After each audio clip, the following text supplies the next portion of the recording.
وہ ہے میرے بھائیوں ایک اسپیشل کوسچن ایک ہندو بھائی کی طرف سے اپلوڈ ہوا ہے، اور چونکہ اس سوال کے اندر انہوں نے بالکل سٹریٹ فارورڈ مجھے مخاطب کر کے اس ویڈیو کو اپلوڈ کیا. اب یوٹیوب پہ جا کے لکھ سکتے ہیں رپلائی انجینئر محمد علی مرزا. تو انہوں نے قرآن حکیم پر 2 آیات کے حوالے سے اعتراض کیا ہے کہ قرآن حکیم کی یہ 2 آیات لاجیکلی بھی اور سائنٹیفکلی بھی غلط ہیں، نعوذ باللہ من ذالک. اس حوالے سے انشاءاللہ آج ہماری ڈیٹیل ڈسکشن ہوگی ان کے اس ایشو کو ایڈریس کرنے کے لیے. تو ہم اللہ تعالیٰ سے ہی مدد مانگتے ہیں اس حوالے سے. رب اشرح لی صدری ویسر لی امری واحلل عقدۃ من لسانی یفقہوا قولی. ربنا آتنا فی الدنیا حسنۃ وفی الآخرۃ حسنۃ وقنا عذاب النار. ربنا آتنا من لدنک رحمۃ وہیئ لنا من امرنا رشدا. لا الہ الا انت سبحانک انی کنت من الظالمین. حسبنا اللہ ونعم الوکیل ولا حول ولا قوة الا باللہ العلی العظیم. یا حی یا قیوم برحمتک استغیث. ربنا آتنا من لدنک رحمۃ وہیئ لنا من امرنا رشدا. اللہم احسن عاقبتنا فی الامور کلها واجرنا من خزی الدنیا وعذاب الآخرہ. اللہم ربنا آتنا فی الدنیا حسنہ وفی الآخرۃ حسنۃ وقنا عذاب النار. میرے بھائیو، اس ہندو بھائی نے 2 سوال کیے ہیں. کوسچن نمبر 1 قرآن حکیم میں سورۃ الانبیاء کی آیت نمبر 30 کے حوالے سے ہے، انشاءاللہ میں اس کو ایڈریس بھی کر دوں گا. اور کوسچن نمبر 2 قرآن حکیم میں جو پہاڑوں کے بارے میں ورڈک دی گئی ہے اس کو جیالوجی کے پوائنٹ آف ویو سے انہوں نے ڈسکس کیا تھا. میں انشاءاللہ ان کے جوابات 5 علمی پوائنٹس کی شکل میں دوں گا اللہ کا نام لے کر. اور میرا یہ جو جواب ہے میرے بھائیوں یہ جرنل جواب ہوگا. مستقبل میں بھی جتنے بھی اعتراضات ماڈرن سائنس کے حوالے سے قرآن حکیم پر کیے جائیں گے ان کو انشاءاللہ یہ ہر حوالے سے کور کرے گا. کیونکہ ہر کوسچن کے آنسر کے اوپر الگ سے ویڈیو نہیں بنائی جا سکتی، اس لیے میں نے کوشش کی کہ ایک جرنل ویڈیو ریکارڈ کروا دی جائے تاکہ مستقبل میں بھی جتنے لوگ ان حوالوں سے ڈسکشن کریں ان کے لیے ایسا مواد اویلیبل ہو، ایک عام مسلمان بھی اس چیز کو سمجھ سکے. تو یہ 5 علمی پوائنٹس ہیں. علمی پوائنٹ نمبر 1 میرے بھائیوں، مسلمز ہوں یا نان مسلمز، میں ان سے ایک بنیادی ریکویسٹ اس حوالے سے کروں گا کہ ہر بات کا جواب دینا ضروری نہیں ہوتا. صرف اوورال ایک مقدمہ کلیئر کیا جاتا ہے، ایک ڈاکٹرائن کلیئر کی جاتی ہے. ظاہر ہے مذہب ایک ڈاکٹرائن کے اوپر کھڑا ہے، اسلام بھی ایک ڈاکٹرائن پہ کھڑا ہے. وہ اگر موٹی سی ڈاکٹرائن کلیئر کر دی جائے تو باقی جو نٹی گٹیز ہیں وہ خود بخود اس کے اندر کور ہو جاتی ہیں. ہر سوال کا جواب نہ قرآن کے اندر دیا گیا ہے نہ حدیث کے اندر. ایک موٹا موٹا ایک مقدمہ جو ہے مذہب کا کلیئر کر دیا گیا ہے، باقی ساری چیزیں خود بخود انشاءاللہ اس میں فٹ ان بیٹھ جائیں گی. مثال کے طور پر اگر کوئی شخص یہ بحث کرنا شروع کر دے کہ اللہ تعالیٰ نے اولاد کا ذریعہ عورتوں کو کیوں بنا دیا ہے، مردوں کو کیوں نہیں بنایا، یہ بھی سوال ہو سکتا ہے. اس طرح کے جو کوسچنز ہیں ان کے جواب میں صرف ایک ہی آنسر ہوگا، ول آف گاڈ. یہ کریٹر کی مرضی ہے، خدا کی مرضی ہے، اللہ کی مرضی ہے، اس super natural agency supreme being کی مرضی ہے، یہ اس کی ول ہے. اس کے حوالے سے اس کے اوپر کوسچن نہیں ہو سکتا. اور میں اکثر کہا کرتا ہوں کہ if God exists all other questions are invalid. اگر خدا کے وجود کو کوئی مانتا ہے نا تو باقی سارے سوالات انویلڈ ہو جائیں گے. پہلی چیز یہ ہے کہ خدا کے وجود کو کوئی کوسچن کرے اس کے اوپر وہ قائل ہوتا ہے، پھر ول آف گاڈ مانی جائے گی. اور اس حوالے سے میں اکثر یہ چیلنج دیتا ہوں ایتھیسٹ کو بھی، نان مسلمز کو بھی، ایون مسلمانوں میں بھی وہ لوگ جو سیکولر ہو چکے ہیں، کہ آپ کوئی ایک ایسا ماڈل لے کر آئیں ہمارے سامنے جس میں کوئی آپ کی نظر میں فالٹ موجود نہ ہو. ہم انشاءاللہ تعالیٰ انٹلیکچوئل لیول پہ اس میں بھی کوئی نہ کوئی فالٹ نکال کے آپ کے سامنے رکھ دیں گے. کوئی سا بھی لے آئیں، وہ تو ہر ماڈل کے اندر کوئی نہ کوئی فالٹ نکالا جا سکتا ہے اور ہر چیز کے پلس اور مائنس بیان کیے جا سکتے ہیں. تو ول آف گاڈ کو تو الگ رکھیں، آپ بھی اپنی ول کے ساتھ کوئی ماڈل لے کر آئیں، میں اس کے اندر ہزاروں کیڑے نکال دوں گا، اس کا تو کوئی اینڈ ہی نہیں ہوگا۔ تو اسی لیے قرآن حکیم میں کیٹاگوریکلی اللہ تعالیٰ نے اس کوسچن کو بین کر دیا ہمیشہ کے لیے۔ اعوذ باللہ من الشیطان الرجیم، بسم اللہ الرحمن الرحیم، سورۃ الانبیاء آیت نمبر 23 ہے، لا یسأل عما یفعل، اللہ کو کوئی نہیں پوچھ سکتا کہ اس نے یہ کام کیوں کیا، خدا کسی کو جواب دہ نہیں ہے، وَهُمْ يُسْأَلُونَ، اور اللہ کے مقابلے پر ہر ہستی سے اللہ تعالیٰ پوچھ سکتا ہے کہ اس نے یہ کیوں کیا۔ لا يُسْأَلُ عَمَّا يَفْعَلُ وَهُمْ يُسْأَلُونَ، اللہ کو کوئی نہیں پوچھ سکتا کہ اس نے یہ کیوں کیا، کہ اس نے اولاد کا ذریعہ عورتوں کو کیوں بنایا، مردوں کو کیوں نہیں بنایا۔ ول آف گاڈ، اس کی مرضی۔ ونس کریٹر کو آپ مانیں گے پھر اس کی ول کو بھی ماننا پڑے گا۔ دنیا میں بھی جب آپ کسی کو حاکم مانتے ہیں پھر اس کی ول کو بھی لے کے چلنا پڑتا ہے۔ اور خدا صرف حاکم نہیں ہے بلکہ وہ کریٹر آف دا یونیورس ہے، خالق ہے، پیدا کرنے والا ہے۔ تو یہ ایک بنیادی چیز تھی جو میں نے علمی پوائنٹ نمبر 1 میں کلیئر کر دی۔ اور ساتھ یہ یاد رکھیں کہ دنیا اللہ نے بنائی ہے آزمائش کے لیے۔ دنیا کے معاملات کو اگر آپ دنیا کے ساتھ ہی دیکھیں تو پھر بالکل اس نظام میں کئی ایک فالٹ آپ کو نظر آئیں گے کہ دنیا میں کتنے ظالم لوگ ہیں جو لوگوں پر ظلم کرتے ہیں اور ان کو دنیا میں سزا نہیں ملتی، اور کتنے لوگ ہیں جو مظلومیت کی زندگی گزار جاتے ہیں، ان کو انصاف نہیں ملتا۔ میں اکثر کہتا ہوں کہ ہٹلر نے جو 6 ملین جوز کو اسیسینیٹ کیا اور پوری ایک 100 فیکٹریز بنائیں ان کو ختم کرنے کے لیے، وہ اس ایک ہماری انسانی تاریخ میں بہت سیاہ ترین باب ہے۔ 60 لاکھ یہودیوں کا قتل عام اور فیکٹریاں بنا کے۔ دنیا کی کوئی عدالت ہٹلر کو 60 لاکھ دفعہ موت نہیں دے سکتی، ہر اس یہودی کے بدلے میں جو اس نے ناحق قتل کیا۔ لیکن اللہ تعالیٰ اس بات پر قادر ہے کہ ہٹلر کو 60 لاکھ دفعہ زندگی دے اور پھر 60 لاکھ دفعہ موت دے کر ایک ایک اس خون ناحق کا بدلہ اس سے لے۔ دنیا کی عدالت تو نہیں دے سکتی۔ لہٰذا جب تک آپ دنیا کے معاملات کو آخرت کے ساتھ جوڑ کر نہیں چلیں گے، آپ کو ول آف گاڈ کی اس پورے نظام کی سمجھ نہیں آئے گی۔ ایبسولوٹلی آپ نے دنیا کو کنسیڈر نہیں کرنا بلکہ اس کو آخرت کے ساتھ جوڑیں، پھر آپ دیکھیں کہ اینڈ رزلٹ کیا ہے۔ دنیا میں اگر کوئی مظلوم تھا، آخرت میں اسے بدلہ ملنے کے بعد اگر ہمیشہ کی جنت مل جاتی ہے تو وہ اوورال تو کامیاب ہو گیا، کیونکہ وہ ہمیشہ کی زندگی ہے۔ دنیا میں اگر کوئی شخص 60 سال کی مفلسی کی زندگی گزار بھی لے اور ایک لاوارث لاش کی طرح فٹ پاتھ پر پڑا ہوا ہو، کیا فرق پڑتا ہے؟ اگر اس کو قبر نہ بھی ملے دین واٹ؟ اس کے بدلے میں اگر دنیا میں ایک ظالم شخص ہے اور اس کو بڑا اچھا مقبرہ بھی اس کا بنا دیا جائے تو کیا آخرت کا عذاب وہ اللہ سے ٹال سکتا ہے؟ نہیں۔ تو آخرت کی اربوں خربوں سال کی زندگی کے مقابلے میں دنیا کی زندگی کی کیا اہمیت ہے؟ صحیح مسلم میں حدیث ہے، دنیا اور آخرت کی مثال اس طرح ہے جیسے کوئی شخص سمندر میں انگلی ڈبوئے، اس کے ساتھ جو پانی لگتا ہے وہ دنیا کی زندگی ہے اور جو سمندر ہے وہ آخرت کی انفینٹ لائف۔ سر انفینٹ کے مقابلے پر تو یہ نیگلیجیبل ہے، زیرو ہے۔ یہاں کی کامیابی یا ناکامی ہمیشہ کی کامیابی یا ناکامی کو ڈٹرمن نہیں کرے گی۔ تو یہ بنیادی بات ہے جو میں نے علمی پوائنٹ نمبر 1 میں آپ کو کلیئر کی، تاکہ مستقبل میں جب کبھی بھی ول آف گاڈ کے بارے میں، قرآن کے بارے میں، ماڈرن سائنس کے حوالے سے یا سوشل سائنسز کے حوالے سے ڈسکشن ہو تو آپ کے سامنے یہ پوائنٹ آف ویو کلیئر ہونا چاہیے۔ علمی پوائنٹ نمبر 2 وہ ہے میرے بھائیوں، قرآن حکیم میں جو سائنٹیفک فیکٹس بیان ہوئے ہیں۔ قرآن حکیم، اصولی بات یاد رکھیں، یہ سائنس کی کتاب نہیں ہے، یہ لٹریچر کی بک ہے۔ اس کا مقصد لوگوں کو سائنس سکھانا نہیں ہے بلکہ لوگوں کی ہدایت کا ذریعہ ہے۔ جس طرح کہ سائنس کی فیلڈ میں بھی اگر آپ بیالوجی کی بک کھول دیں اور آپ اس میں گریویٹیشنل لا آف نیوٹن کو تلاش کرنا شروع کر دیں، نیوٹنز لا آف گریویٹیشن، یا آپ آئنسٹائن کی تھیوری آف ریلیٹیوٹی کو تلاش کرنا شروع کر دیں بیالوجی کی بک میں، تو آپ کو نہیں ملے گی۔ تو یہ اس بک کا فالٹ نہیں ہوگا کیونکہ اس کا ٹاپک یہ نہیں ہے۔ اسی طریقے سے قرآن کا ٹاپک بیالوجی یا ایمبریولوجی یا جیالوجی یا اسٹرونومی یہ نہیں ہے۔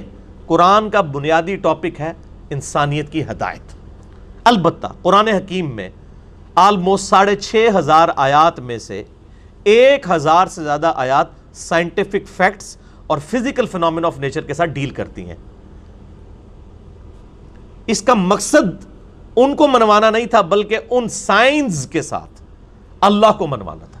لہذا قرآن حکیم سائنس کی کتاب نہیں ہے, یہ سائنس کی کتاب ہے. سائنس یعنی نشانیاں.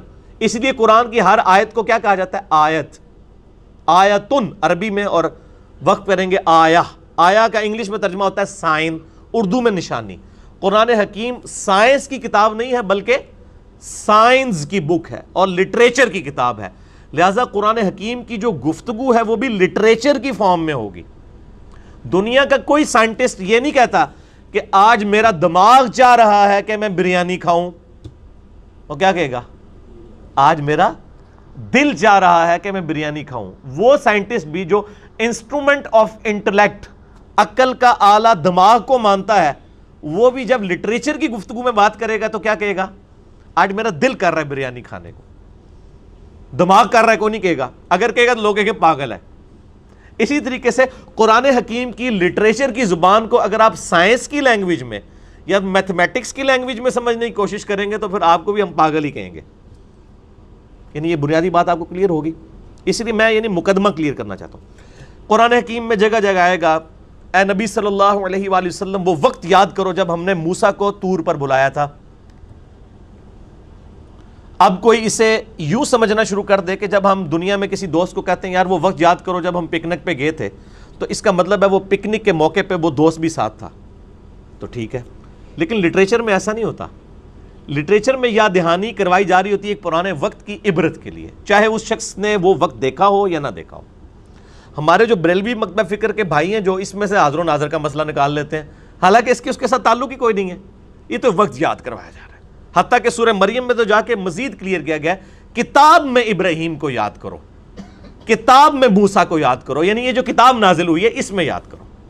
پھر سورہ قصص کے اندر آیا اے نبی علیہ السلام جب ہم نے کوہ طور پر موسیٰ علیہ السلام کو ندا دی تھی, نہ تو آپ وہاں پر موجود تھے اور نہ آپ وہ منظر دیکھ رہے تھے, نہ آپ وہاں پر شاہد تھے, نہ حاضر تھے نہ ناظر تھے. میرا مسئلہ حاضر و ناظر 7 نمبر ہے, وہ الگ سے آج چکے میں اس چیز کو تو ایڈریس نہیں کر رہا ہوں, لیکن میں نے ضمناً بتایا کہ وہ بھی یہ غلط رزلٹ نکال لیتے ہیں. تو اس طرح یہ رزلٹ نہیں نکالا جائے گا. قرآن حکیم جو ہے یہ سائنس کی بک ہے, نشانیاں ہیں قدرت کی, فزیکل فینومین آف نیچر, خدائی قوانین جو ہیں جن کے اوپر یہ پوری دنیا کا, پوری کائنات کا, یونیورس کا نظام چل رہا ہے. اور معذرت کے ساتھ اسے سائنسی قوانین کہنا یہ کاپی رائٹس کا مقدمہ ہونا چاہیے سائنٹسٹ کے اوپر. یہ سائنسی قوانین کیسے ہو گئے؟ سائنس نے تو ان قوانین کو دریافت کیا ہے, کریٹ نہیں کیا, پیدا نہیں کیا. یہ خدائی قوانین ہے. سائنس تو صرف ڈسکوری کرتی ہے. سائنس نے کوئی چیز بنائی تو نہیں ہے, کریشن ایکس نہیلو تو نہیں کی, عدم محض سے وجود میں تو نہیں کسی چیز کو بخشا. ہاں انہی چیزوں کو یوز کر کے ایک نئی چیز سامنے لائی جاتی ہے, وہ کریشن ایکس نہیلو نہیں ہوتی. اللہ بھی خالق ہے, انسان بھی خالق ہے, لیکن اللہ خالق کیا ہے؟ بدیع السماوات والارض, بغیر کسی نمونے کے, بغیر کسی مٹیریل کے خود سے چیزوں کا ابداع کرنے والا. Creation ex nihilo. انسان کیا کرتا ہے؟ اس ابداع میں سے لکڑی اللہ نے بنا دی, اس لکڑی میں سے فرنیچر بناتا ہے. کریشن ایکس نہیلو نہیں کرتا, لکڑی نہیں بنا سکتا. ٹھیک ہو گیا؟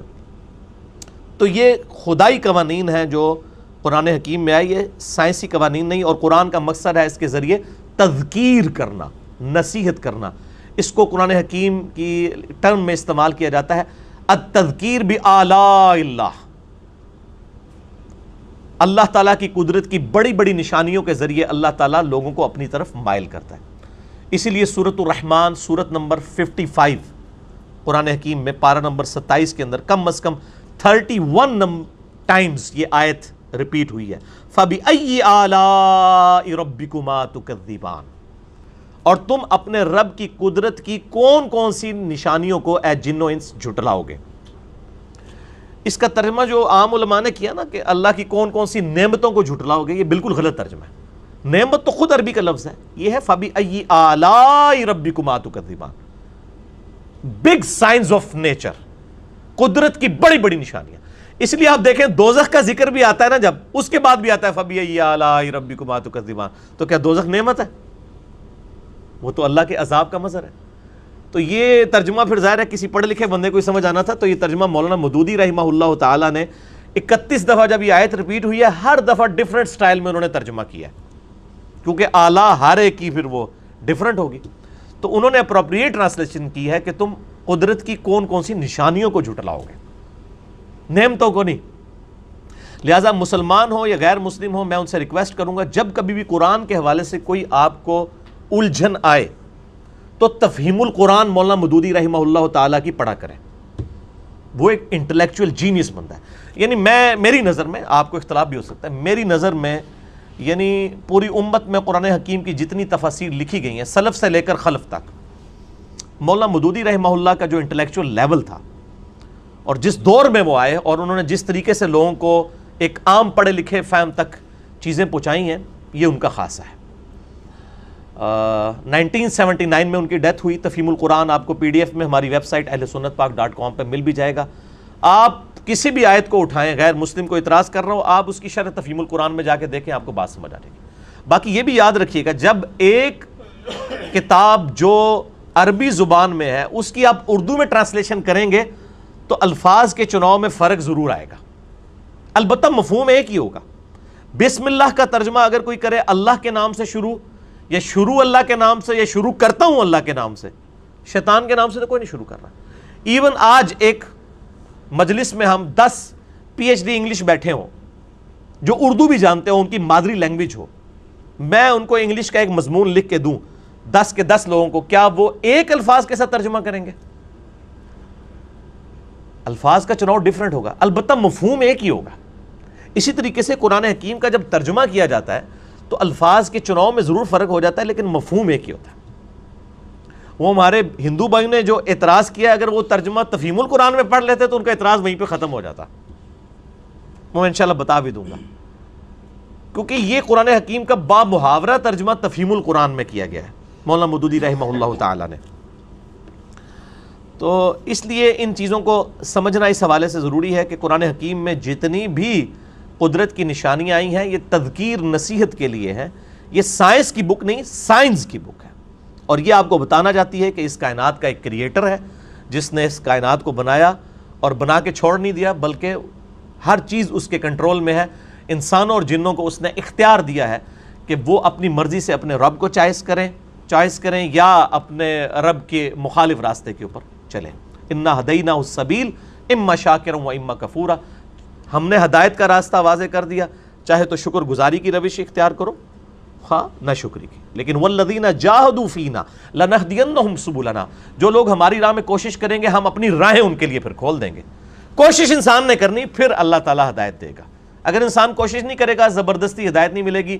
ہدایت اس کائنات کی سب سے قیمتی چیز ہے, وہ ایفرٹ کرنے والے کو ہی ملے گی. تو یہ قرآن حکیم آپ کو اس طرح بلاتا ہے کہ جتنے بھی آپ فزیکل فینومینا آف نیچر دیکھ رہے ہیں ان کی ایکسپلینیشن صرف ایک ہے, God is the only explanation of all the physical phenomena in this universe. خدا ہی وضاحت ہے. ہر جو قدرتی مظہر ہمیں نظر آ رہا ہے اس کائنات کے اندر, اس کے پیچھے خدا ہے, وہی اس کی وضاحت ہے کہ یہ کسی کے کرنے سے ہوا ہے, خود بخود نہیں ہوا. اب یہ ایک بہت ڈیٹیل ٹاپک ہے, میں یعنی ایگزسٹنس آف گاڈ کے جو دلائل ہے اس کے حوالے سے ڈسکشن کروں تو الگ سے گھنٹوں چاہیے. میں یہاں پر آپ کو 2 لیکچر ریفر کر دیتا ہوں. مسئلہ نمبر 60 ہے میرا, 60 نمبر مسئلہ. یوٹیوب پہ لکھیں 60 مسئلہ MAS'(ALAH), یوٹیوب خود ہی کھول دے گی. یہ لیکچر 2009 میں ریکارڈ ہوا تھا, آج 30 ستمبر 2018 ہے, اور وہ لیکچر ریکارڈ ہوا تھا مارچ 2009 کے اندر, یعنی آج سے آلموسٹ آپ سمجھ لیں آلموسٹ 9.5 سال پہلے. تو اس لیکچر میں نے ڈیٹیل کے ساتھ, اس کا عنوان تھا مسئلہ number 60, Who is Allah in the light of latest scientific facts. اللہ کون ہے جدید سائنسی حقائق کی روشنی میں. اور ایک دوسرا لیکچر ہے جو 2013 میں ریکارڈ ہوا تھا, مسئلہ number 83B, Who created God. اور جدید سائنسی وسوسوں, جو جدید سائنسی یعنی شیطانی وسوسے ہیں ان کا تحقیقی جائزہ, جو سائنس کی بنیاد کے اوپر شیطان نے لوگوں کے دماغ میں ڈالے ہیں. سائنس سے تو میں کوئی چیڑ نہیں, میں نے بتایا کہ قرآن حکیم 2 علوم کو مانتا ہے, ایک ریویلڈ نالج جو وحی کا علم ہے کتاب و سنت, اور دوسرا acquired knowledge. The knowledge obtained through observations and experiments is known as science. قرآن حکیم ان دو علوم کو مانتا ہے, تیسرے کسی علم کو نہیں مانتا. تو قرآن تو خود سائنس کا دائی ہے. تو اس کے اندر میں نے ڈیٹیل سے جو پروفیسر رچرڈ ڈاکنز ہے اس وقت, یعنی ان کی عمر تقریباً سمجھ لیں 80+ ان کی عمر ہے, آکسفورڈ یونیورسٹی میں پروفیسر ہیں وہ. انہوں نے کتاب لکھی تھی دا گاڈ ڈیلوژن, یعنی آپ یعنی اردو میں اس کا ترجمہ سمجھ لیں کہ خدا کا خاتمہ, نعوذ باللہ. اور اس کا دعویٰ ہے کہ جو یہ کتاب پڑھے گا نا, تو جب وہ کتاب اپنے ڈیسک کی دراز میں رکھ رہا ہوگا تو خدا کو بھی دراز میں ہی رکھ دے گا, ہمیشہ کے لیے ختم. یہ ایک ڈوگما ہے جو آپ لوگ لے کے چل رہے ہیں. اس کتاب کو میں نے پڑھ کے, آلموسٹ 450 صفحات کی کتاب ہے. چونکہ ہمارے یعنی یہاں پہ بھی پروفیسرز کچھ جو ایتھیسٹ قسم کے ہیں وہ لوگوں کو ریفر کرتے تھے, تو میں نے الحمدللہ آج سے 5 سال پہلے اس کتاب کے اوپر گرفت کر کے اس کا جواب ریکارڈ کروا دیا تھا. آپ یوٹیوب پہ جا کے لکھیں ہو کریٹڈ گاڈ, خدا کو کس نے پیدا کیا, یہ الٹیمیٹ کوسچن تھا اس کا. تو میں نے اس کے اوپر پورا یعنی پوسٹ مارٹم کیا تھا اس کتاب دا گاڈ ڈیلوژن کا. یہ آپ سمجھ لیں ایتھیسٹ دہریہ جو لوگ ہیں منکرین خدا, ان کے لیے ایک بائبل کا درجہ یہ کتاب رکھتی ہے. اور دنیا میں یعنی سب سے زیادہ چھپنے والی کتابوں میں سے ایک کتاب ہے دا گاڈ ڈیلوژن. یوٹیوب پہ آپ جائیں تو آپ کو ڈاکنز کے انٹرویوز بھی مل جائیں گے, اور PDF فارم میں یہ کتاب بھی فریلی ڈاؤن لوڈ یعنی کر سکتے ہیں, آپ اس کو پڑھ سکتے ہیں. تو میں نے الحمدللہ اس کا جواب دیا تھا اور یہ چیز ثابت کی تھی کہ God is the only explanation of all the physical phenomena in this universe. اس کائنات میں ہونے والے ہر فزیکل فینامنا کے پیچھے گاڈ ہے, اس کے علاوہ کوئی اور ایکسپلینیشن نہیں دی جا سکتی کہ یہ سارے کے سارے معاملات خود بخود ہو رہے ہیں. تو میں آج اس ڈیٹیل میں نہیں جاؤں گا. علمی پوائنٹ نمبر 3 وہ ہے میرے بھائیوں, قرآن حکیم جن سائنسی حقائق کو بیان کرتا ہے وہ کامن پبلک سے ریلیٹڈ ہے, جو ہر انسان کی آبزرویشن میں آتے ہیں. آج تھوڑا سائنس کی ترقی کی وجہ سے لوگوں کا انٹلیکچوئل لیول بڑھ گیا. یہ 100 سال نکال دیں آپ, اس سے پہلے کہ آپ 1300-1400 سال دیکھیں, یا اس سے پہلے بھی ہزاروں سال کی انسانی تاریخ, تو جو کامن پبلک کو اپیل کرنے والے فزیکل فینومینا ہے, قرآن حکیم ان کو بنیادی طور پہ ایڈریس کرتا ہے. کیونکہ اگر ہزاروں سال کی انسانی تاریخ میں ان 50-60 سالوں کو یا 100 سالوں کو دیکھیں تو یہ تو نیگلیجیبل ہے. ہو سکتا ہے اگلے 100 سال میں یا 500 سال میں قیامت قائم ہو جائے, تو پھر ہزاروں سال کی انسانی تاریخ کے اندر یا اگر لاکھوں سال کی بھی ہو, ان 500-600 سال کی کیا اہمیت ہے؟ اکثریت تو اس کے ساتھ ایڈریس کر رہی ہے نا.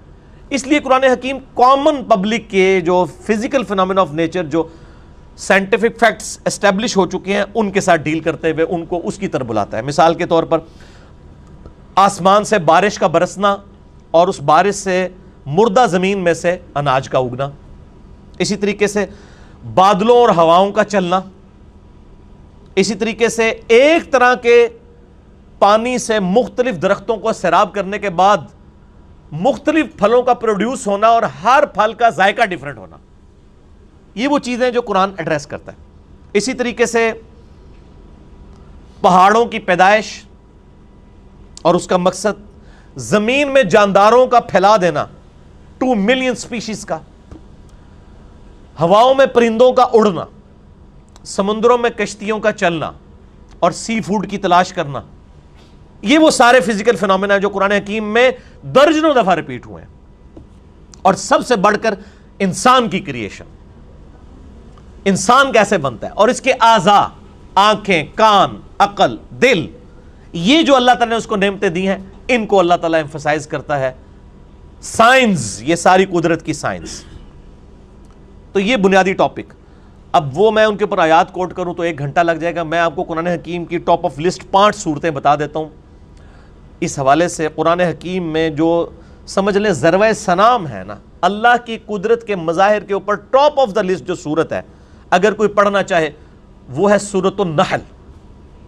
چیپٹر نمبر 16 ہے قرآن کا, 16 نمبر صورت ہے. اس کے بعد دوسرے نمبر پر سورہ روم ہے, صورت نمبر ہے 30 قرآن حکیم میں. یعنی جو اللہ تعالیٰ کی قدرت کی ساری نشانیاں آپ کو کمبائنڈ فارم میں مل جائیں گی. تیسرے نمبر پر سورہ الرحمن ہے, سورت نمبر 55. چوتھے نمبر پر سورۃ الواقعہ ہے, سورت نمبر 56. اور 5ویں نمبر پر سورہ قاف ہے، 2 نقطوں والا قاف، سورت نمبر ہے 50، پارہ نمبر 26 میں، جس کے اوپر میرا پورا لیکچر بھی ہے، مسئلہ نمبر 61، منکرین خدا کو دلائل کے ذریعے دعوت حق، وہ میں نے اس پوری سورت کو کور کیا تھا، سورہ قاف سورت نمبر 50 کو، پارہ نمبر 26 میں۔ میرے بھائیو، لیکن آج جس دور میں ہم بیٹھے ہیں، آج 30 ستمبر 2018 ہے، 19 محرم الحرام 1440 ہجری۔ آج سائنس کی وجہ سے انسانوں کا جو اس کائنات کو دیکھنے کا ویو ہے وہ بہت براڈ ہو چکا ہے۔ ٹیلیسکوپس کے ذریعے آپ نے لاکھوں کلومیٹر دور دیکھنا شروع کر دیا، اور الیکٹرانک مائکروسکوپ کی وجہ سے وہ چیزیں جو ہم کبھی سوچ بھی نہیں سکتے تھے وہ ہمارے سامنے آ چکی ہیں۔ لہذا آج کے یہ 100 سال اگر دیکھے جائیں، یعنی پوری انسانی ترقی ایک پلڑے میں ہے، اور یہ 100 سال کی ترقی ایک پلڑے میں ہے۔ آج کے اعتبار سے سائنس نے ہمارا ویژن مزید کلیئر کر دیا ہے، اور ہمیں مزید یہ بات سمجھ آ گئی ہے کہ لائف کتنی کمپلیکس ہے، یہ بنانے سے نہیں بن سکتی تو بغیر بنائے کیسے بنے گی؟ ہم سب مل کے بھی، تمام جنوں ان سارے انٹلیکچوئلز مل کے بھی، ان کے سامنے اگر ایک انڈا توڑ کے رکھ دیا جائے، اس انڈے میں سے چوزا نہیں بنا سکتے۔ انڈا بنانے کو نہیں ہم کہہ رہے، اللہ کا بنایا ہوا انڈا وہ توڑ کے اس لیسدار مادے سے کوئی ایک چونچ بنا کے بتا۔ اسی لیے بیولوجی کا یہ لا فائنل ہو چکا ہے کہ living things can never be created out of non living things. Non living things سے زندہ مرغی نہیں انڈا دینا ہے تو اس میں سے چوزا بننا ہے۔ درخت کے پھول میں سے ہی بیج گرنا ہے، اسی بیج میں سے درخت بن سکتا ہے، بیج کوئی بنا نہیں سکتا۔ اب یہ میں اور طرف چل پڑوں گا اگر میں صرف بیج کے اوپر یا انڈے کے اوپر ڈسکشن کروں۔ میں اس کو یہاں پر چھوڑتا ہوں تاکہ میں یعنی ساری گفتگو کو لمیٹڈ ٹائم کے اندر کور کر سکوں۔ تو لہٰذا آج جو انسان آبزرو کر رہا ہے چیزوں کو، یہ آج سے پہلے نہیں کر رہا تھا، لیکن یہ آبزرویشن نے خدا کے وجود کا انکار نہیں کیا، بلکہ اس کی قدرتوں کی جو ڈیٹیلز ہیں وہ مزید آشکار کر دی انسان کے اوپر، مزید ڈسکوری سے۔ ان ڈسکوری سے آپ کیا کر لیں گے؟ اگر کسی شخص نے یہ چیز دریافت کر لی ہے، یعنی ود رسپیکٹ ٹو زمین سورج مشرق سے نکل کے مغرب میں غروب ہوتا ہے، یہ بھی لٹریچر کی زبان میں بات ہو رہی ہوتی ہے، ورنہ تو سورج تو غروب ہوتا ہی نہیں ہے۔ وہ سورۃ الکہف میں آتا ہے نا کہ وہ ذوالقرنین بادشاہ نے جو ہے کیچڑ میں سورج کو غروب ہوتے ہوئے دیکھا تو وہ کافر اعتراض کرتے ہیں کیچڑ میں تو نہیں جاتا۔ تو سر آج آپ نیو یارک ٹائم بھی اٹھا کے دیکھ لیں، اس میں بھی لکھا ہوتا ہے سن رائز اور سن سیٹ۔ تو کیا امریکہ کو آج تک نہیں پتا چلا کہ سن تو رائز ہوتا ہی نہیں ہے، سیٹ ہوتا ہی نہیں ہے؟ وہ لٹریچر کی زبان میں بات ہو رہی ہوتی ہے، تو قرآن بھی تو لٹریچر کی بک ہے نا، لٹریچر میں بات کرے گی۔ تو یہ زمین و آسمان کی جو یعنی پیدائش والا معاملہ ہے، کریشن آف یونیورس ہے، یہ تمام کی تمام چیزیں آج جس طرح سامنے آئی ہیں ان سے ایک سٹیپ بھی ضرور طے ہوا ہے۔ اگر کسی شخص کو یہ پتا چلا کہ سورج مشرق سے نکل کے مغرب میں غروب ہوتا ہے، اس قانون کے پتہ چلنے سے کیا اس قانون نے سورج کو بنایا ہے؟ یہ قانون جو ہے یہ یعنی کریٹر آف سن تو نہیں ہے نا، اس سے آپ کو صرف اس کے بارے میں حیات کا پتہ چل گیا۔ اگر ہمارے پرکھوں کو نہیں پتا تھا کہ انڈا کیسے مرغی کے پیٹ میں بنتا ہے، اور آج ہم نے دریافت کر لیا کہ کس کس طریقے سے بن کے وہ کیسے باہر نکلتا ہے، تو اس پروسیجر کے پتہ چلنے سے کیا ہم یہ کہیں گے کہ اس پروسیجر نے انڈے کو بنایا؟ نہیں، یہ تو یہ ایکسپلینیشن ہے اس کے بننے کے طریقے کی۔ اس کو بنا رہا کون ہے؟ وہ تمام راستوں سے گزارتا کون ہے؟ کون ڈیسائیڈ کرتا ہے کہ انڈا ہی بن کے نکلے گا؟ یہ تو کوئی اور چیز ہے۔ اس کے اوپر سائنس پھر کہتے تھے it is physical phenomena of nature. Science نے اپنی عاجزی تسلیم کر لی ہے، وہ میں انشاءاللہ آخری پوائنٹ میں بتاؤں گا۔ تو وہ جو ہندو بھائی نے اعتراض کیا تھا وہ سورۃ الانبیاء کی آیت ہے، آیت نمبر 30، پارہ نمبر 17 کے اندر جو پہلا ان کا اعتراض تھا۔ اعوذ باللہ من الشیطان الرجیم، بسم اللہ الرحمن الرحیم۔ اولم یر الذین کفروا ان السماوات والارض، کیا کافروں نے یہ نہیں دیکھا؟ لفظی ترجمہ تو یہ بنے گا، با محاورہ ترجمہ ہوگا کیا کافروں نے نہیں جانا، ان کے علم میں یہ بات نہیں آئی؟ ان السماوات والارض، کہ آسمانوں اور زمین، یعنی سارے آسمان اور زمین، کانتا رتقن، یہ آپس میں گندے ہوئے تھے، ملے ہوئے تھے، ففتقناہما، تو ہم نے ان کو پھاڑ کر جدا کر دیا. وجعلنا من الماء كل شيء حي، اور ہم نے ہر زندہ چیز کو پانی سے پیدا کیا. افلا یؤمنون، کیا اب بھی ایمان نہ لاؤ گے؟ اس آیت کو اس ہندو نے کوٹ کیا، اس نے کہا یہ جو قرآن دعویٰ کر رہے کہ تم نے نہیں دیکھا، تو کہہ رہا ہم نے واقعی نہیں دیکھا، ہمارے سامنے تو زمین و آسمان پھٹ کے جدا نہیں ہوئے. اور اس نے اگلا سوال کیا، کیا مسلمانوں نے یہ منظر دیکھا ہے، یا محمد صلی اللہ علیہ وآلہ وسلم نے خود یہ منظر دیکھا ہوا ہے؟ تو میرے بھائی کہاں مسلمانوں کا دعویٰ ہے کہ ہم نے یہ منظر دیکھا ہے؟ یہ لٹریچر کی زبان میں بات ہو رہی ہے کہ تمہارے علم میں یہ زمین و آسمان کی کریشن جو نظر آ رہی ہے، یہ کیا اس چیز کا ثبوت نہیں ہے کہ اس کو کسی نے بنایا ہے؟ اس سے مراد یہ نہیں کہ وہ جو فزیکل واقعہ پرفارم ہوا تھا وہ کسی نے دیکھا تھا. کیوں؟ کیونکہ قرآن حکیم خود ہی اس چیز کو ایڈریس کرتا ہے. سورہ حامیم السجدہ سورت نمبر 41 میں آیت نمبر 9 سے لے کے 12 تک اللہ تعالیٰ خود ترتیب بتا رہا ہے کہ ہم نے پہلے زمین کو پیدا کیا، پھر آسمانوں کی طرف متوجہ ہوئے، آسمانوں کو پیدا کیا، پھر زمین میں اللہ تعالیٰ نے ریسورسز رکھے، اس میں اللہ تعالیٰ نے مخلوقات پیدا کی. یہ ساری ترتیب تو خود قرآن بتا رہا ہے سورہ فصلت سورہ حامیم السجدہ کے اندر کہ کریشن آف یونیورس کے بعد انسان پیدا ہوا ہے. تو ظاہر ہے پھر یہ سوال ہی انویلڈ ہو جائے گا کہ انسان سے یہ پوچھا جائے کہ تو نے کریشن آف یونیورس دیکھی ہے. تو یہ ہے کہ کریشن آف یونیورس جو ہو چکی، وہ جو تم نے دیکھی اس کے ذریعے اس کے کریٹر کو پہچانا، یہ کہنے کا مقصد ہے. اللہ تعالیٰ سورہ نساء کی آیت نمبر 82 میں ارشاد فرماتا ہے، اعوذ باللہ من الشیطان الرجیم، بسم اللہ الرحمن الرحیم. بہت زبردست آیت ہے، یہ سارے کے سارے معاملے کو کھول کے بیان کرے گی کہ قرآن حکیم کو آپ نے لٹریچر کی زبان میں سمجھنا ہے. افلا یتدبرون القرآن، کیا لوگ قرآن پر تدبر نہیں کرتے؟ ڈیپ تھنکنگ کرو قرآن پر.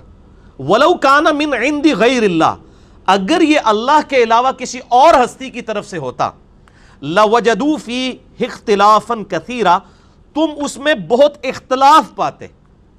پہلے صفحے پہ اور بات ہوئی ہوئی ہے، جا کے 50ویں صفحے پہ اور بات ہوئی ہوتی. انسان تو بھول جاتا ہے پہلے کیا کہہ کے آیا تھا. پہلے صفحے پہ لکھا ہوتا ایاک نعبد و ایاک نستعین، اور 50ویں صفحے پہ جا کے یا علی مدد بھی لکھا ہوا ہوتا. تو یہ تو نہیں ہوگا. قرآن میں اگر شروع میں ہوا ہے کہ اللہ ہی کی عبادت، اسی سے مدد مانگنی ہے، ظاہر یہ اسباب نہیں، وہ تو فزیکل فینومینا آف نیچر کے ساتھ اللہ نے چیزوں کو جوڑا ہے. غائب میں مدد، دعا کے لیے پکارنا، تو آخری صفحے تک اللہ ہی کو پکارنا ہوگا دعا میں. اللہ تعالیٰ فرماتا ہے یہ تدبر کرو. اس کی سچائی ہونے کی دلیل یہ ہے کہ اللہ کے علاوہ کسی اور کی طرف سے ہوتا نا تو اس کی آیات آپس میں ٹکرا رہی ہوتی، بہت اختلاف ہوتا. تو ایسا نہیں ہے. آپ کو بظاہر ٹکراتی ہوئی نظر آتی ہے، لیکن جب آپ کانٹیکسٹ دیکھتے ہیں، ساری آیات کو ایک جگہ جمع کرتے ہیں، تو آپ کو بات سمجھ آ جاتی ہے. کیوں؟ قرآن بار بار یہ بات ریپیٹ کرتا ہے مختلف انداز میں. اور پارہ نمبر 28 کے اندر جا کے تو بڑا کلیئر کٹ آیا، لِمَ تَقُولُونَ مَا لَا تَفْعَلُونَ، تم وہ بات کیوں کرتے ہو، کیوں کہتے ہو وہ بات جو خود نہیں کرتے. یعنی قول اور فعل میں تضاد نہیں ہونا چاہیے. تو جب اللہ ہمیں یہ کہہ رہا ہے تو اللہ کے قول و فعل میں بھی تضاد نہیں ہوگا. قرآن اللہ کا قول ہے اور یہ پوری یونیورس اللہ کا فعل ہے. قول اور فعل میں تضاد نہیں ہو سکتا. ہاں یہ ہو سکتا ہے کہ سائنس ابھی اس لیول تک نہ پہنچی، اس کو بظاہر تضاد نظر آ رہا ہو. اس لیے ہم کہتے ہیں قرآن حکیم کی کوئی ایک آیت بھی اسٹیبلش سائنس کے خلاف نہیں ہوگی. ہائپوتھیسس کے خلاف ہو سکتی ہے کیونکہ سائنس نے کئی دفعہ یو ٹرن بھی لیا. تو ہائپوتھیسس الگ چیز ہے. اسٹیبلش سائنس جو فیکٹس ہے، فیکٹ آف کریشن ہے، جو اسٹیبلش ہو چکی بھی ہے، اس کے خلاف کبھی بھی قرآن حکیم کی کوئی آیت نہیں ہوگی. تو یہ قرآن حکیم میں یعنی غور و تفکر کرنا چاہیے. اگر یہ اللہ کے علاوہ کسی اور کی طرف سے ہوتا پھر یہ اختلافات ہوتے. اب دنیاوی طور پہ میں آپ کو ایک مثال دیتا ہوں. اگر میں یہ اناؤنسمنٹ دوں کہ ڈاک خانے میں، پوسٹ آفس میں روزانہ صبح 9 سے 5 بجے تک بل جمع ہوتے ہیں، بجلی کے، گیس کے، ٹیلی فون کے. آپ اتوار والے دن، سنڈے والے دن وہاں پہنچ جاتے ہیں اور آپ دیکھتے ہیں کہ آگے ڈاک خانہ بند ہے. اور آپ آگے مجھ سے گلا کرتے ہیں کہ جی علی بھائی آپ نے یہ بات کہی تھی کہ 9 سے 5 تک بل جمع ہوتے ہیں، وہ تو ڈاک خانہ بند تھا، تو آپ جھوٹے نکلے. کیا میری یہ سٹیٹمنٹ بظاہر رانگ ہونے کے اوپر مجھے جھوٹا ڈکلیئر کیا جا سکتا ہے؟ میں کہوں گا کہ میرے بھائی یہ تو اسٹیبلش فیکٹ تھا کہ اتوار والے دن چھٹی ہوتی ہے. تو جب میں یہ بات کر رہا تھا کہ 9 سے 5 تو اس کا مطلب امپلائڈ تھا اس کے اندر کہ ادر دین سنڈے، کیونکہ سنڈے والا فیکٹ تو اسٹیبلش ہے. قرآن جگہ جگہ اب یہ فیکٹ اسٹیبلش کر رہا ہے کہ کریشن آف یونیورس انسان کی کریشن سے پہلے ہوئی ہے. تو اب جب قرآن ہی یہ بات کرے گا کیا کافروں نے نہیں دیکھا کہ زمین و آسمان ملے ہوئے تھے, ہم نے ان کو پھاڑ کر جدا کیا, تو یہ نہیں کہنا چاہ رہا ہوگا کہ فزیکل یہ منظر دیکھا, وہ کہنا چاہ رہا ہوگا کہ یہ ہماری قدرت ہے کہ الٹیمیٹلی جو کائنات تمہیں سامنے نظر آ رہی ہے یہ ہماری قدرت کا منظر ہے, اسے دیکھو اور خدا تک پہنچو. ٹھیک ہو گیا جی. تو یہ لٹریچر کی زبان میں بات ہو رہی ہے. اسی طریقے سے کافر اکثر کوٹ کر دیتے ہیں سورہ التوبہ کی آیت کہ جہاں پہ بھی کافر نظر آئے اسے قتل کر دو. حالانکہ پورا کانٹیکسٹ بیان ہو رہا ہے. ایک پیس ٹریٹی ہوا تھا کفار مکہ اور نبی صلی اللہ علیہ وآلہ وسلم کے درمیان, امن کا معاہدہ ہوا تھا, اور اس میں یہ چیز طے پائی تھی کہ جو یہ معاہدہ توڑے گا پھر دوسرے فریق کو حق حاصل ہوگا کہ وہ اس کے ساتھ جنگ کر سکتا ہے. وہ کافروں نے معاہدہ توڑ دیا, تو قرآن پاک میں آیا کہ اب انہوں نے صلح حدیبیہ کا معاہدہ توڑا ہے, لہٰذا جو یہ عہد شکنی کرنے والے لوگ ہیں ان کو قتل کیا جائے. تو وہ صرف ایک جملہ اٹھا لیتے ہیں کہ جہاں پہ بھی کافر نظر آئے اس کو قتل کر دو. نعوذ باللہ. قرآن یعنی اسلام تو نام ہی پیس کا ہے. اسلام کا مطلب کیا ہے؟ پیس, امن. To acquire peace by submitting your will to Allah, اپنی رضا اپنے رب کے حوالے کرنا, سر تسلیم خم کرنا, اس کو بھی اسلام کہتے ہیں. اور امن کا حصول, اسے بھی اسلام کہتے ہیں. تو آؤٹ آف کانٹیکسٹ چیزیں نہیں ہونی چاہیے, پورا مقدمہ دیکھنا چاہیے. لہٰذا سورۃ الانبیاء کی آیت نمبر 30 پہ جو اس ہندو بھائی کا اعتراض تھا, میں نے وہ پورا کھول کے بیان کر دیا کہ وہ ان کے سمجھنے میں فرق لگا ہے. اور اگر وہ مودودی صاحب کا ترجمہ پڑھ لیتے تو انہوں نے تو ترجمہ کیا کیا کافروں نے نہیں جانا کہ زمین و آسمان ملے ہوئے تھے. یرو کا ترجمہ انہوں نے با محاورہ کر دیا, تو ان کو یہ پرابلم کلیئر ہو جاتی. اور اس سورۃ الانبیاء کی آیت نمبر 30 پہ تو میں نے پہلے گھنٹوں بول کے لیکچرز ریکارڈ کروائے ہیں کہ یہ وہ فیکٹس ہیں دو سائنٹیفک جو 20ویں اور 21ویں صدی میں آ کے اسٹیبلش ہوئے ہیں, جو اس آیت کے اندر بیان ہوئے ہیں. نمبر 1, کریشن آف یونیورس ایک بگ بینگ کے ذریعے ہوئی ہے. اور نمبر 2, تمام لیونگ تھنگس پانی سے بنائی گئی ہیں. یہ الگ سے بھی میرا اس کے اوپر لیکچر موجود ہے, آج میں اس ڈیٹیل میں نہیں جاؤں گا. علمی پوائنٹ نمبر 4 وہ ہے میرے بھائیوں, چونکہ یہ 100 سالوں میں سائنس نے ترقی کی ہے, لہٰذا قرآن حکیم نے آلریڈی اس چیز کو بھی کاؤنٹر کیا ہوا ہے. اس کے اندر ہزاروں لاکھوں سال کی انسانی تاریخ میں تو قرآن حکیم کے وہ فیکٹس کافی ہیں جو بیان کیے ہیں, وہ آج کے لوگوں کے لیے بھی کافی ہیں, لیکن آج سائنس نے مزید اس کو اسٹیبلش کیا ہے. اس حوالے سے قرآن حکیم میں بڑی کرٹیکل آیت ہے سورہ حامیم السجدہ, جسے سورہ فصلت بھی کہتے ہیں. اس کی آیت نمبر ہے 41, سورت نمبر 41 آیت نمبر 53. اعوذ باللہ من الشیطان الرجیم, بسم اللہ الرحمن الرحیم. سنریہم آیاتنا فی الآفاق وفی انفسہم حتی یتبین لہم انہ الحق. ان قریب ہم لوگوں کو ان آفاق میں, زمین و آسمان میں اور ان کی جانوں میں ایسی نشانیاں دکھائیں گے کہ یہ چیخ اٹھیں گے کہ یہ الحق ہے. قرآن پرپسفل کتاب ہے, یہ سچی کتاب ہے, یہ جن فیکٹس کی بات کرتی ہے وہ سچے ہیں. اللہ تعالیٰ ہم ان قریب ان کافروں کو زمین و آسمان میں ان کی اپنی جانوں میں ایسے فیکٹس دکھا دیں گے. تو آج دکھا دیے نا کہ یہ چیخ اٹھیں گے کہ قرآن اللہ کا کلام ہے. قرآن اس زمانے میں جو بات کرتا ہے وہ آ کے 21ویں صدی کے اندر 20ویں صدی کے اندر اسٹیبلش ہو رہی ہے سائنٹیفک فیکٹس کی وجہ سے. اور میں یہ کہتا ہوں شکر ہے یہ کئی فیکٹس تو کافروں نے کیے ہیں تاکہ کوئی یہ بھی نہیں شک کر سکتا کہ مسلمانوں نے خود ہی بنا دیا بگ بینگ کا مسئلہ. ویسے میں اکثر ایک جملہ بولا کرتا ہوں کہ science is a common religion. دین کی بات نہیں ہو رہی, مذہب کی بات ہو رہی ہے. Science is a common religion یا common school of thought among the whole humanity. Science کے اوپر کسی کی جاگیرداری نہیں ہے. سائنس میں یونان کے لوگوں نے بھی بہت کام کیا جو دیوتاؤں کے ماننے والے تھے, بتوں کے آگے جھکنے والے. سائنس کے اوپر مسلمانوں نے تو بہت بڑی کنٹریبیوشن کی, اس کو ایپیکس تک پہنچایا. میتھمیٹکس کی فیلڈ ہو, بیالوجی کی فیلڈ ہو, کیمسٹری کی فیلڈ ہو. سائنس کے اوپر کرسچنس کی بہت بڑی کنٹریبیوشن ہے. آئنسٹائن کرسچن تھا, جو نیوٹن. اس طریقے سے ایتھیسٹ جو لوگ ہیں ان کی بھی کنٹریبیوشن ہے. یہ کسی کی یعنی میراث نہیں ہے کسی ایک مذہب کی. سائنس کامن ریلیجن ہے, کامن مذہب ہے, کامن اسکول آف تھاٹ ہے. لہٰذا کوئی اس کو کیش کروانے کی کوشش نہ کرے. اور ہم یہ دعویٰ کرتے ہیں بار بار کہ قرآن حکیم کی ایک آیت بھی ایسی نہیں ہوگی جو اسٹیبلش سائنس کے خلاف ہو. کیوں؟ قرآن اللہ کا کلام ہے اور یہ کائنات اللہ کا فعل ہے، تو اللہ کے قول اور فعل کے اندر تضاد ہو ہی نہیں سکتا۔ الحمدللہ۔